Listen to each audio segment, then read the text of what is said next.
Kung ano ang masarap, yun ang ating pagtripahan. Tara, magluto tayo ng crispy pata sa air fryer.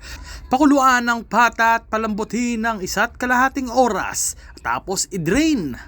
Diyan nakikita mo na ang tubig baha. Pagkatapos, punasan lang sa magkabilang side hanggang sa matuyo ang pata. At pagkatapos nyan, preheat na natin ang ating air fryer sa 210 degrees sa loob ng 1 oras. Shoutout muna sa pusa kong itim na si Martin. Malakas magnakaw yan ng pagkain kaya sobrang taba.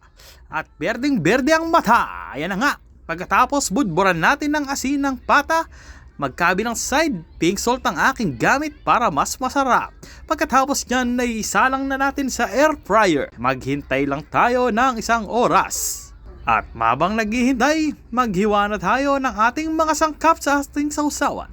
Sibuyas na puti at sibuyas na pula. Chap-chapin ang chap-chapin hanggang sa mapino. At syempre, shoutout muna kay Aling Memang. Yung utang ko sa'yo, Aling Memang, hindi ko nababayaran. Mabalik tayo. Pagka ganito na kaliliit ang inyong hiwa, ay pwede na yan. Ilagay na sa isang mangkok na malaki.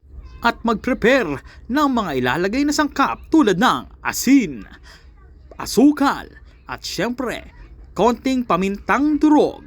At syempre, Japanese vinegar ang gamit ko.